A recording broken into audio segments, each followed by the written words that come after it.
and welcome to a panel discussion in observance of International Day Against Drug Abuse and Illicit Trafficking, otherwise known as World Drug Day, being observed on the 26th of June 2021. And this activity is part of local observances or local activities for this observance. My name is Jessie Leonce. I will be the person moderating between our two guests this morning. And they are Mr. Caleb Paul, Program Officer at the Substance Abuse Advisory Council Secretariat, as well as Mrs. Fiona Charlery, Probation Officer at the Parole and Probation Department. A special good morning to you both. Thank you so much for being here. Thank you. Good morning. It's a pleasure. Wonderful. It'd be interesting to find out the role of your two organizations or within this space of the International Day of Against Drug Abuse and Illicit Trafficking. I want to start with you, Mr. Paul. Speak to us first on your organization, the role that it plays. I know it fills more or less an administrative role in a mandate. Yes. So speak to us about that and the relationship to this thrust for World Drug Day. All right. Good morning, everyone. Well, I work at the Substance Abuse Advisory Council Secretariat as a program officer. It's a department in the Ministry of Health and Wellness. And every June 26th, because of our relationship with the United Nations Office of Drugs and Crime, we celebrate or observe World Drug Day. And this year, the theme is Share Facts on Drugs, Save Lives. And we believe that sharing important information that is proven and scientifically sound and evidence-based could actually save lives of young persons, persons who have issues with substance abuse. And that's where we partner with the Probation Department in developing Break Free through Drug Education program, where we as the Substance Abuse Secretariat, we together with the Probation and Parole Department try to share that important information to the men and women who come through that program. And we hope that by giving them correct information, they can make correct decisions, not just for themselves, but for their families. So that's why this year, our partnership with the Probation and Parole Department is highlighted through this. Quite apt that you have brought Mrs. Yes. Charlery in. So, yes. Sharing facts on drugs, we know, Mrs. Charlery, that the group that you deal with are very vulnerable when it comes to that based on their past experiences, troubles, run-ins with the law, and so on. Speak to us about your office, first of all, the work that you do, and the benefit that the programming from the Secretariat has had for your probationers. Yes, so with the Probation and Parole Department, one of our key responsibilities is to supervise persons who are placed on probation, which is a non-custodial sentence imposed by the court. We also have some persons who are referred to the substance abuse program. And so what we do is to facilitate rehabilitation programs, get towards educating them, building self-awareness, and also to contribute to a decrease in recidivism. And so the substance abuse program, we have participants who come in and they are educated through the collaboration with SACS. They're educated on the use and benefits of substance abuse. We go as far back as 2011, and for the past 4 years we've had this collaboration, and Mr. Caleb has been very integral in that, and we've had for the past 3 years 61 persons who've participated in the program. And I noted we've had about 6 females, especially our program last year. We had our last program last year, and we had 6 females who participated in that program. The benefits, I would say, is tremendous, especially when you get the feedback from participants. I can recall last year a few weeks after the closure of the program, one participant met me on the street of Vieux-Fort, and he said to me, "Miss, you know, I stopped that. After what you all showed me, the pictures that I saw, I had to stop, I'm not doing it anymore." So when you get that kind of positive feedback from participants, you know, it motivates you, you know, to continue to make that contribution to enhancing lives. Okay, Yes. now you spoke of grotesque photos, imagery, and so on. Mr. Paul, let us know what constitutes this programming. Yeah, well, part of the programming. Is it a scary movie? Oh no, it's not. It's none of that. As we said, it's just providing the facts, and it's a 6 weeks program, and we have several different presenters. Because we touch on subjects as self-esteem, men's health, sexual health. We touch on areas of family life, because we believe that the person on a whole is important. And sometimes, as we know that drug abuse or using some certain substances is as a result of trying to cope with some issue in their lives. And we have doctors and persons coming, you know, giving again the facts of what they see. And I believe it's that information that causes men to, usually they come in very apprehensive because the court has now sent them to a program and they see, you know, a young man standing in front of them. What can this guy tell them? But usually, you know, when they leave, they leave with a sense that, yes, they can do this. And this is what makes it so special for me, in a sense that we definitely see the lives of these men being changed because of the information that they receive, men and women. And I believe as the program goes on, we will have a couple of them giving their testimony as to how they were able to make that change. It's not a treatment program, so it's just about, you know, sharing the information and getting men to realize that there is help out there. A lot of them do not know where they can find the help. So we take them from that denial stage and usher them to a stage where they contemplate that, you know, I need to do a change in my life, and these people can help me. So that's where we want to take them, by giving them the correct information. Okay. Mrs. Charlery, ignorance does not protect people from the law, but it's something that happens. People just don't know how they found themselves in particular situation, growing up with trauma, finding themselves addicted, and getting themselves into illicit activity. Can you speak to perhaps the feelings of these probationers coming out of the program?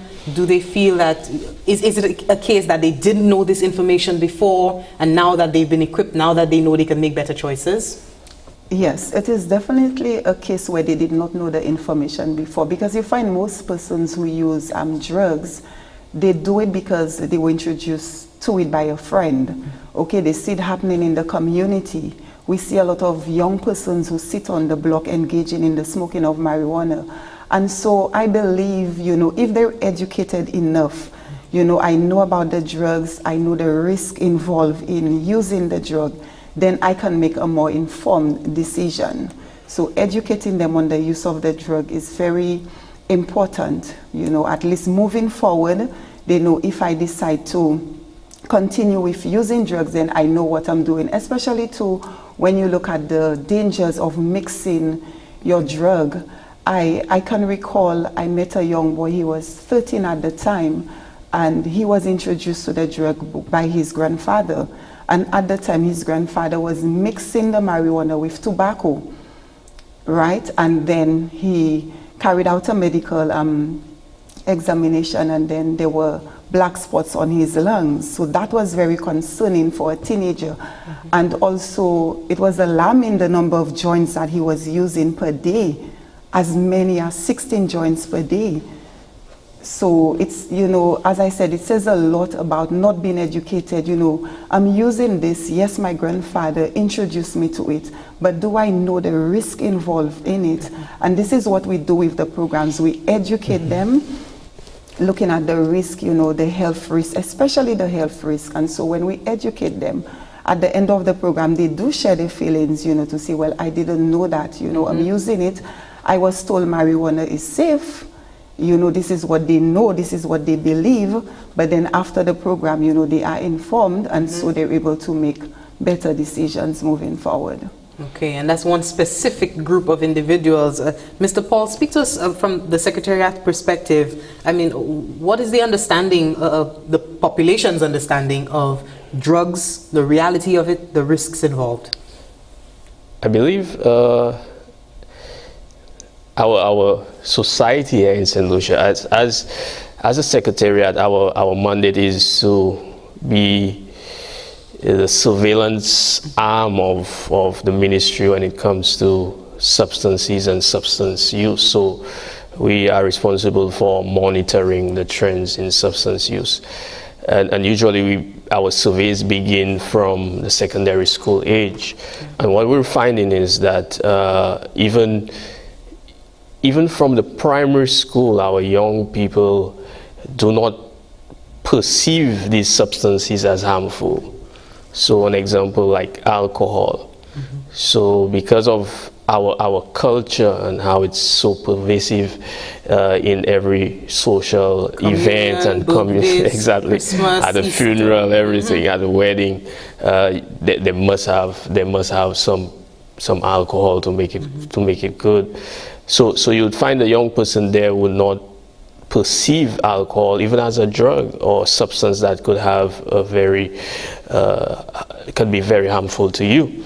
And even from that young age, they are introduced to it. Again, and this year, as the World Drug Report shows, that more persons have used cannabis in 2019, almost 200 million people around the world. That is an increase by 4% over the past decade. And even in St. Lucia, we could see that, persons are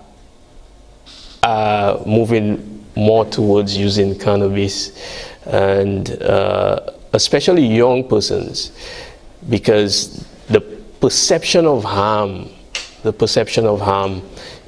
we have seen it decreased even by 40%. So persons who thought cannabis was harmful, now they realize, or they're thinking that this thing is not so harmful. We have to stick a pin in that for a quick break, but I definitely want to come back to that subject matter. We are talking in observance of International Day Against Drug Abuse and Illicit Trafficking, otherwise known as World Drug Day. Do stay with us. When we come back, we continue with this panel discussion engaging the Substance Abuse Advisory Council Secretariat as well as the Parole and Probation Department. Stay tuned. We can win this war. Get vaccinated. We're taking our life back. Get vaccinated. We know what to do. Get vaccinated. COVID-19 we won't lose to you. Oh no. Take 2 doses. Take our life back. Time for a brand new day. Take 2 doses. Take our life back. To live and work and play. Take 2 doses. Take our life back. The health experts we trust. Take 2 doses. Take our life back. Vaccinate for you, for yours, for us. Let's take our life back with a safe and effective AstraZeneca COVID-19 vaccine. The mobile vaccination drive is coming to you. Visit the Ministry of Health and Wellness and Bureau of Health Education Facebook pages for more information. Let's take our life back. Vaccinate for you, for yours, for us. Get vaccinated. This message is brought to you by the Bureau of Health Education of the Ministry of Health and Wellness and this station.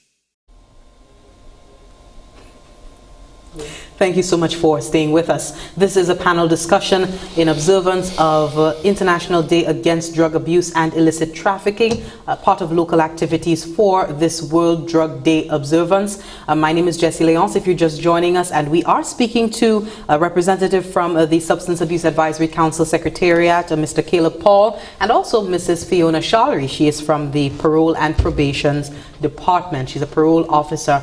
And we've been speaking under the theme for this this year's observance, share facts on drugs save lives. Yes. And before we went we had to take a break, we came upon the situation of people practically being disarmed, Mr. Paul, by the emergence of this new cannabis, marijuana marketing, promotion globally. Yes. And so people are perceiving it almost as a non-threat when there really are grave and serious risks associated. Yes, I believe that is so true because of, and we could observe it because in our region, quite a few countries have passed laws to decriminalize and even legalize, to open up industries for marijuana and cannabis and all of that. But we realized that as that information is being shared, as you rightly said, it disarms especially young persons. That's who we really care about, because in sharing the information, and the facts show that for any substance, especially those psychoactive substances that interfere with our brain and our brain function, young persons who get into contact with those drugs, it could have very serious effects on that young person.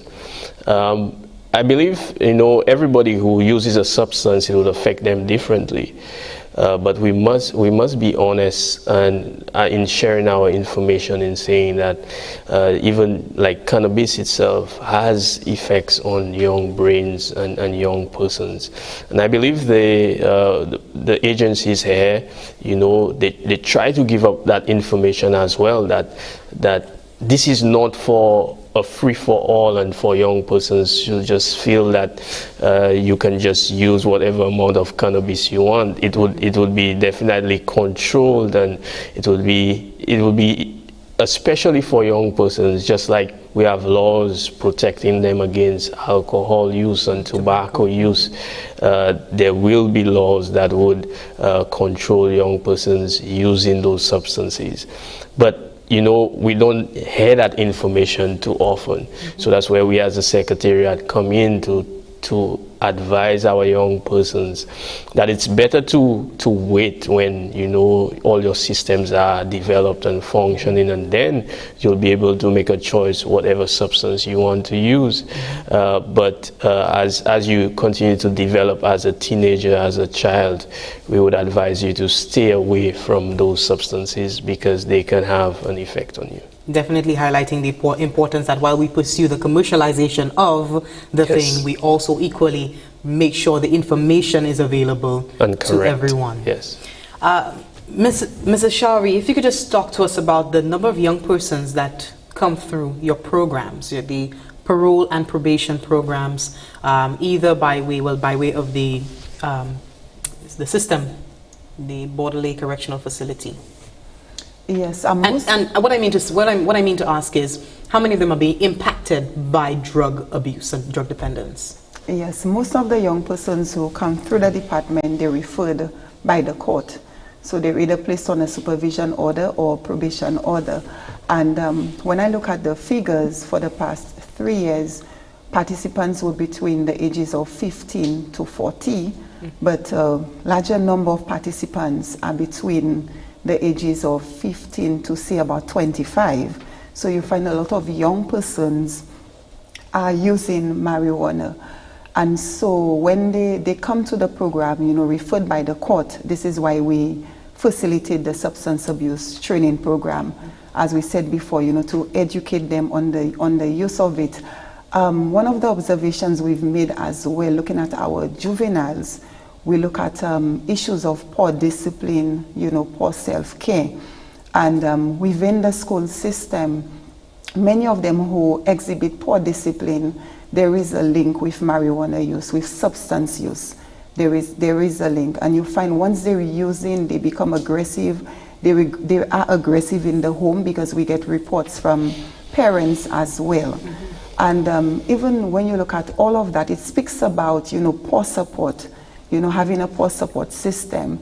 I believe values are supposed to be both spoken and unspoken, And so if your children are aware of your values and they're able to uphold those values, even looking at structures in the home, having rules, having them contribute towards the development of those rules, we would be able to control our children, finding, the negative support where they engage in the use of marijuana, in the use of consumption of alcohol, because they have a strong support system. They don't have to leave the home to find, other persons that they can relate to. Or even with coming across those individuals, the negative individuals, they would be able to make informed decisions because they've been educated both in the homes and by participating in our programs. But if what we do at the Probation and Parole Department is not supported, in the communities and in the homes, because communities play an integral role as well in ensuring that we have persons who uphold, positive behaviors and so on. And oftentimes I look at the sale of alcohol, and a young person comes to your shop, to your bar, you sell to them. Even a child, they sell alcohol to the children. And I know we have laws. Are we upholding those laws where the bar owner or the shopkeeper can say, I'm sorry, but I cannot sell to you. I need an older person. You're not old enough. I'm not selling to you. You see our social activities, the number of young persons who engage in the consumption of alcohol, it's alarming. You make the observation when you go, you see them. Every young person is consuming alcohol. And this, I must say, is a cause, for concern. And Mr. Paul, the institutions are setting our kids up for failure when they do not adhere to the legislation. They do not choose the right path in steering them. I think it's all of us as a community. When I say institutions, community institutions, family systems. Right. I believe, and that's true, because the statistics show that 8 in 10 of our 10-year-olds have been introduced to alcohol. And when asked as to who gave you your first drink or introduced you to the substance, it's usually a family member at a social gathering. And that's things we could observe, as Mrs. Charlery was saying. So it has to be all of us to see and take responsibility for the upcoming generation. The same goes with tobacco. It's usually somebody who is closely associated to the child that introduces them to these kind of substances, because we train them to, say no to strangers and so on. But even in our own family, we introduce these substances. So it has to take a community approach, a family approach.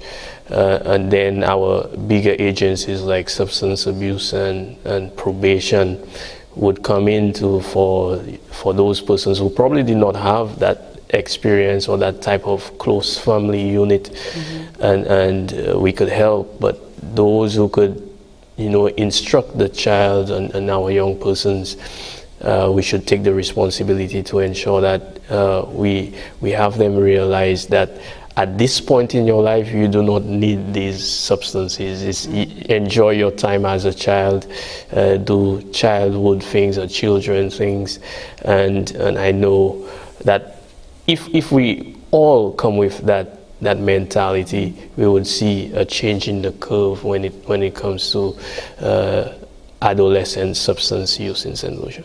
Absolutely. A call for preventative actions. Yes. Right? But I want to get into the facts that are sobering, if not a little bit scary. Yes. If you could just speak to us about some of the global trends coming down to our regional space, where you have persons who are having bouts of disease, the fatalities associated with substance abuse. Yes.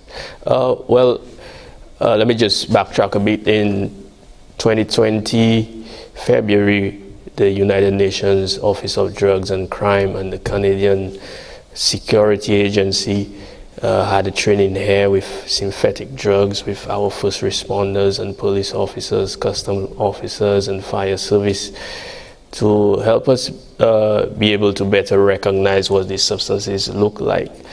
Because St. Lucia is connected with the entire world, and especially with being so heavily dependent on tourism.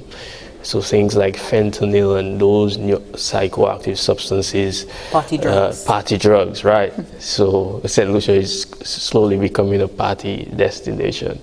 We realize that we are not immune to it, so we cannot be reactive, because these drugs are so potent that, example for fentanyl, just a 3 milligram dose of fentanyl could kill a full-size average man. That is even more than heroin. Heroin would be, a lethal dose of heroin would be like 30 grams.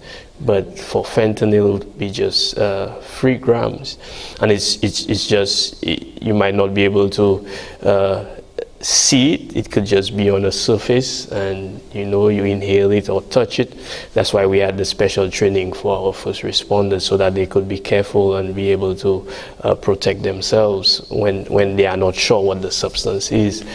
But in global trends, and even during COVID-19, because of all the travel restrictions and the movement of goods and services, we realized that trends in larger shipments being discovered. Even in St. Lucia, we had an example of a container of plant-like material. But in the world around, we see persons who have access to personal jets and personal yachts take the opportunity to use those to make larger shipments of whatever drug that is needed. We also saw an emergence of persons, because of the lack of face-to-face contact.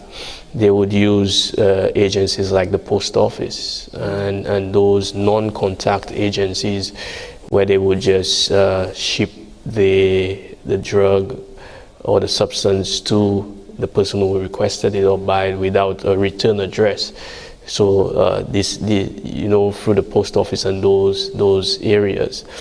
We also realized too that, as we were speaking, that cannabis has grown in its potency almost 4 times from 2019, where we were speaking about cannabis is not being too powerful and all of that, but now because of the wave of synthetic drugs, cannabis can be replicated in labs and so on, and persons have to be careful in using those substances, because now the potency is 4 times what we know to be in St. Lucia or what we use in St. Lucia. And you cannot tell by just looking at it. It looks almost the same. It's when somebody uses those substances, they would know the effect. And now, what makes it so alarming is, we just said earlier, that the perception of risk or harm to that substance specifically has gone down by 40% around the world. So with increased potency and more persons using it, we could realize that very soon we'll probably have another epidemic on our hands of persons being addicted and not being able to break that addiction, or would be going through issues when it comes to especially their cannabis addiction. Mm-hmm. So these trends we continue to see around the world. Of course, as we said earlier, substance use has increased because of the population around the world in being going up and increasing. So it's a fight against a hard fight, I would say. Even in St. Lucia as well, just by observation, we could see numbers of persons, as Miss Charlery was saying, especially our young people, experimenting with new substances and all of that. I remember an experience of coming from Trinidad with zesta pills and all of that. And I believe one time, we were quite intrigued as to a video we saw of young persons being just laying on a beach floor or some grass around in St. Lucia somewhere. I recall that. And yes, and we we were hoping that it was not an introduction of some kind of party drug that caused young persons to reach to that point. So we have our work cut out for us in order to have persons be aware of these substances, new emerging substances that are not just, out there to give you that euphoric feeling, but addiction to these substances could ruin your life. And in a small economy like ours, and our healthcare system is already burdened by so much, there would be not much help for you if you're addicted to something of that nature. So we just try to warn persons to be very careful, and if they choose to use a substance, they must be aware of the risk and what it can do to their bodies. And even as Mrs. Charlery was speaking, we don't only teach about the physical effects, but again, we see the person as an entire human being, that substances don't just affect you, but affect your family. You being a productive young man, if you were to develop COPD from mixing substances, you will not be able to work and care for your children and your family. And I believe that's where the change really comes in the perception of persons who go through the program, where they take some time to reflect on what is really important to me. Is it the short high I get from using this, or is it my family? Yeah. And we try to drive that point home. I definitely want to come to the grim reality of the effects that substance abuse has on other people, your family, your friends, not just yourself. And also get into the testimonials that we have from past and present probationers who are going through this very successful break-free drug education program.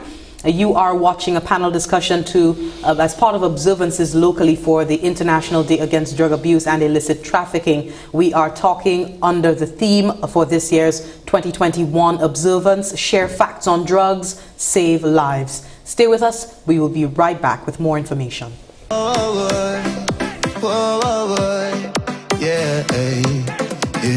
Sons and all the daughters, the island now St. Lucia, the place that full of culture, beautiful people, good character, big mountains, good for adventure, driving volcano, you feel you can enter, natural resources, place to remember, right banana cause of a jelly water, no way in this world that I go, nobody can tell me what I know, could I England go near the Tokyo, no place like Lucia, no.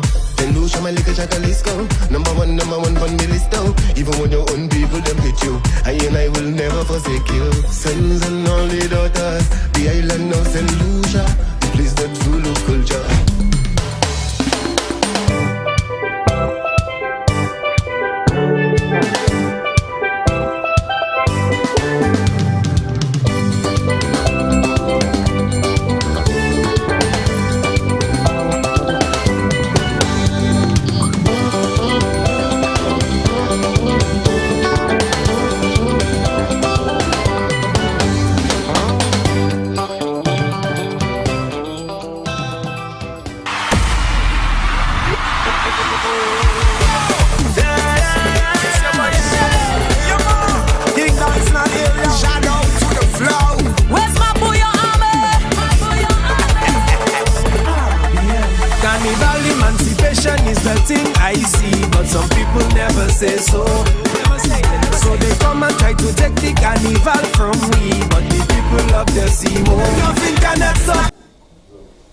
Thank you for staying tuned. We're speaking on the importance of sharing facts on drugs to save lives. The focus for this year's International Day Against Drug Abuse and Illicit Trafficking observance. If you've been watching the program so far, we've come through the work of a program that is ongoing under the Substance Abuse Advisory Council Secretariat in collaboration with the Parole and Probation Department, trying to provide as much information in a holistic manner to probationers, persons who are going through the justice system, who are dealing with substance abuse problems and so on.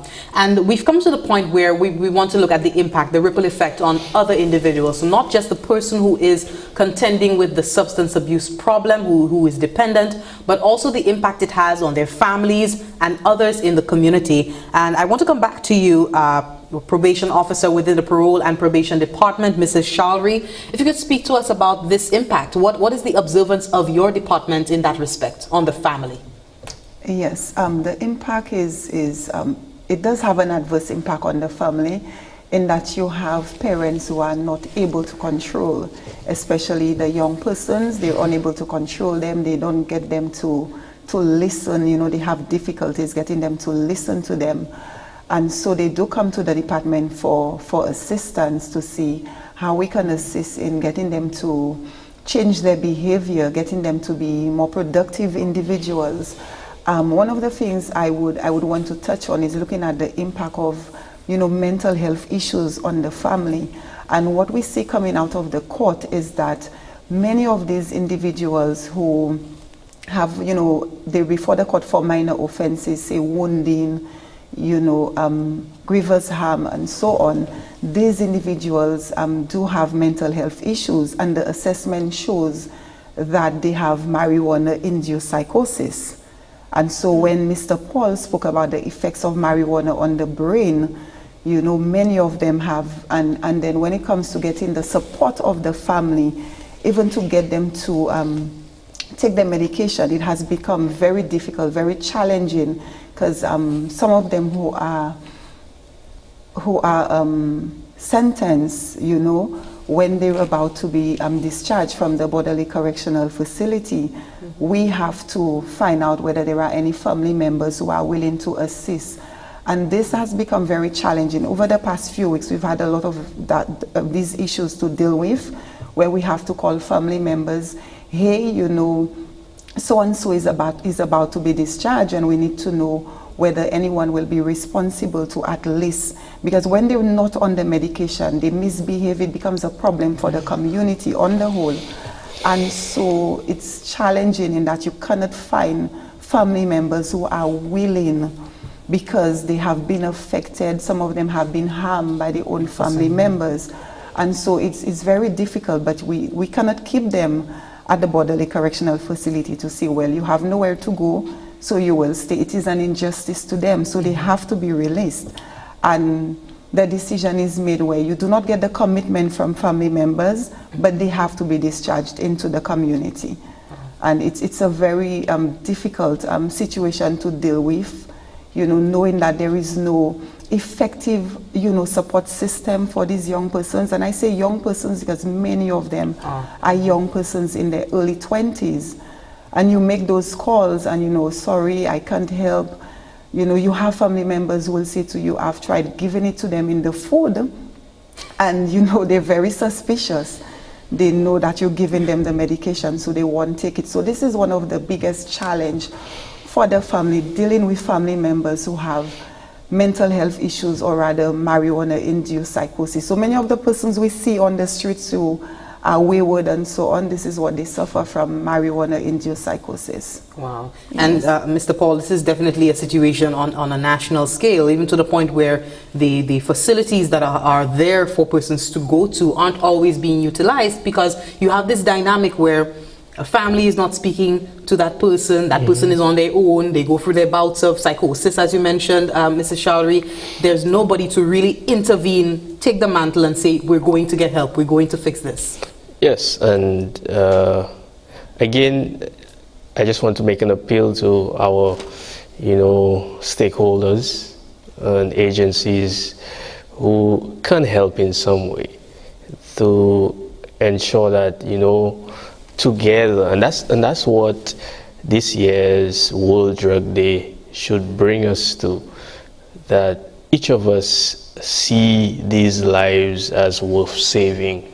These young men and women can still be productive in our society, and if all of us put our minds together, again, as you said earlier, our families being an institution where, you know, the building block of society, they realized, yes, this young person probably, because of the lack of information or correct information, and even by our own influence, you know, some families need to take responsibility for where certain young persons end up, because we see that they are the ones introducing them to these substances. And if they take the initiative and say, well, we'll take you back in, but you have to do certain things. You need to visit your probation officer, and we will keep you or will make you responsible for that. We would ensure that you do it. You would have to see your counselor or attend the programs that they refer you to in order for you to, you know, be able to function in society. So all of us have that important role to play in ensuring that these young persons are truly rehabilitated and integrated back into society, and who can, you know, influence or who could have an effect on society, even, you know, with their history and their past, because we believe that as long as they are around, they could still give something to influence somebody else, and that's why, you know, we believe in the testimonials, and it makes our heart feel so warm that these young men, you know, go through the experience. You know, a lot of persons, you know, would question those things, but we know that it's genuine for them. And my philosophy is, if I can change one life, I know this young man is not just him, but he has children, he has a wife, he has a family, and he can in turn influence those persons. So, and I believe it's more than just one or two.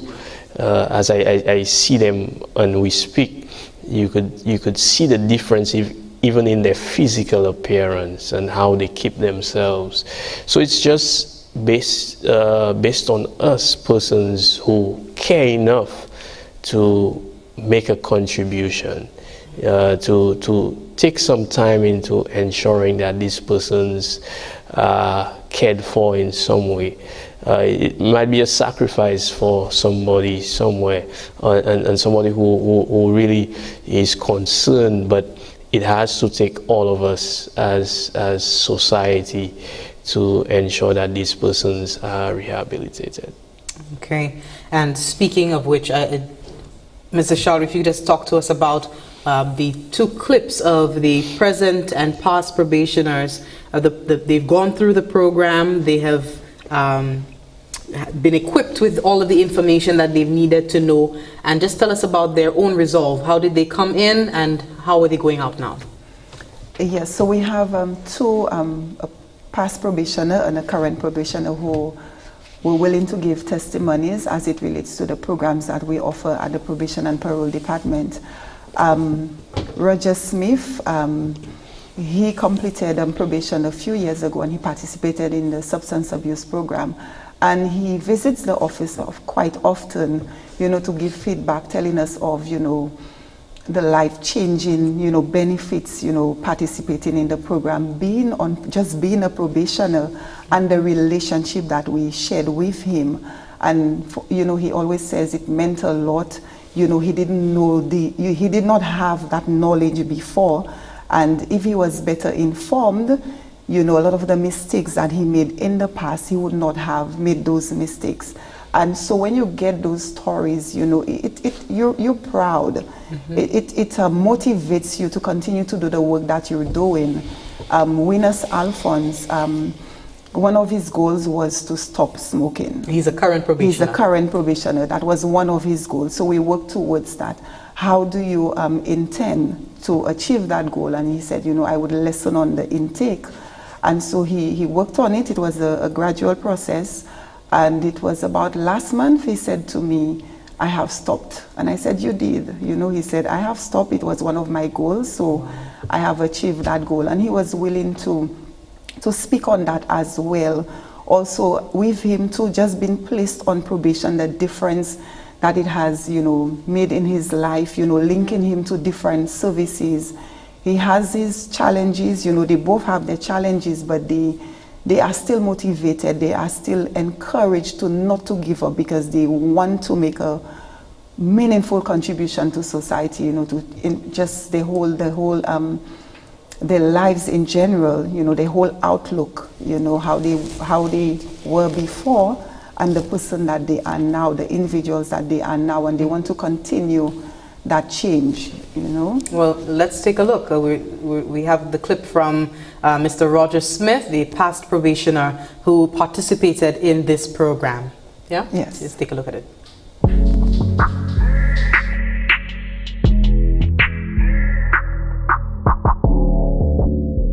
I want to touch on some basic effects, personal effects like your family, how it can affect your relationship with your spouse or children, whatever. Well, I'm speaking with experience of my very own, being an abuser of alcohol and marijuana. Well, I haven't had a good life that much, especially in my relationship. I would be intoxicated and get home and sometimes have a conversation with my wife or kids or whatever, and for some reason, sometimes with the alcohol in our system taking over our subconsciousness, we might hear something different and react to it totally different according to our understanding under the influence of alcohol. Well, I'm here today to advise people according to my experiences with alcohol and drug abuse, which is not a good thing for nobody to attempt to even think of involving with, especially the younger generations coming today. Because I have gotten myself in problem with the law, being placed on probation, and I believe I have what it takes that people can see my changes in life from a substance and drug abuse individual to a hard-working man today. And I'm happy about that.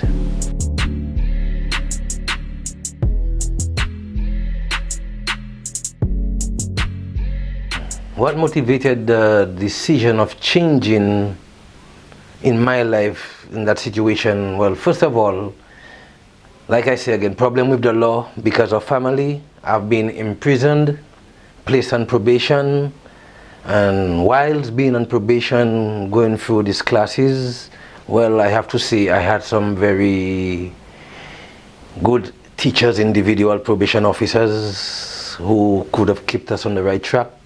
But the turning around point for me is really taking into consideration the things that have been taught into these classes here, probation classes, substance abuse classes. I took them into consideration, the little exercises, and there were different individuals that was brought to teach us from the health department, different department, the police department, to speak to us about drugs and substance abuse. And then I started looking at myself and the situation that I was in with my family first. And to me, it wasn't nice, because when you are not into the influence or under the influence of the alcohol or the drugs, you, like a normal person, a totally different individual, a total transformation. So that experience coming here had me a lot more sober, natural, that I could have understood myself a lot more and to make decisions. And I can say thanks to this department, well, I'm not against the magistrate and the decision, it was all my problem. And I learned a lesson that I shall not go back there. But it was a good thing for me, the turning around point. It is just the best thing to be here. I can advise anybody who wants and who is interested in a good life, turning around in their life when they've been placed on probation, and just don't look at it as a negative thing, but think about all the positivity in there that can bring forth the transformation. And that was my turning around point, coming right here and learning the different steps and whatever I'd learned here. And I enjoyed it and I appreciated it too.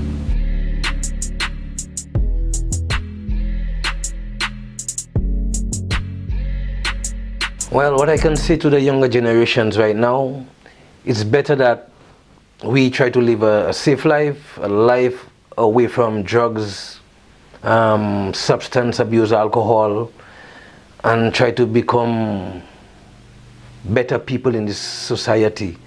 Be role models for the people, the generations that are coming after us, to let them see where that turning around point in us, where we used to be and where we are at, because of what we have learned. So this is the message I want to leave for them. And also, do not look at probation or being placed on probation by the law as a bad thing. It can be the best turnaround point for any individual that takes it serious.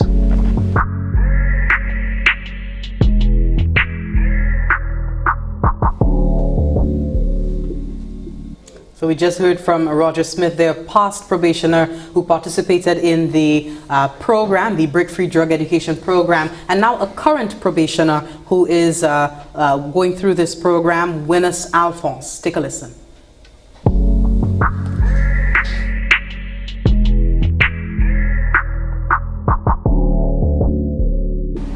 I used to smoke marijuana in the past, and it had both a negative effect and a positive effect. The positive effect was that the high, which everybody knows about, for a little few minutes, where it would make you laugh and stuff. But the negative effect was that it would give anxiety at times. There were times where you don't have money to get it, where you would have to ask your mom for money, or different persons for money to buy it. And when you cannot get it, it also brings the frustration, and that was the real negative part of it.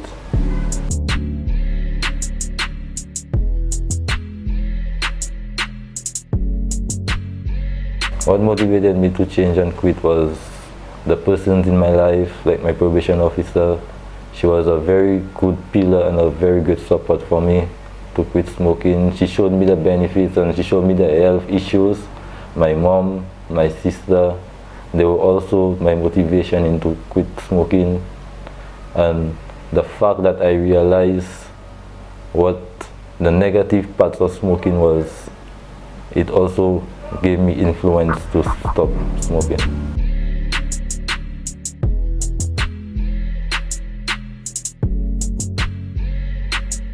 The messages I have for the youth is that is to stay positive, stay clean, be healthy.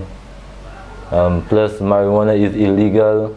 In case of police catching you with the substance, that could bring a negative effect on your life, on your record. So it's just that you just have to stay healthy, be positive, live clean, and that's it.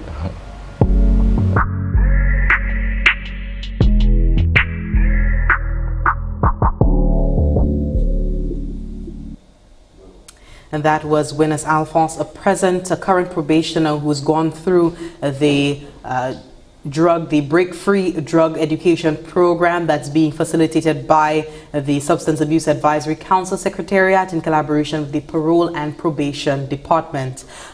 Probation Officer, Mrs. Charlery, you just heard one of your clients there speaking on his experience, even giving you a kudos for supporting him during this period.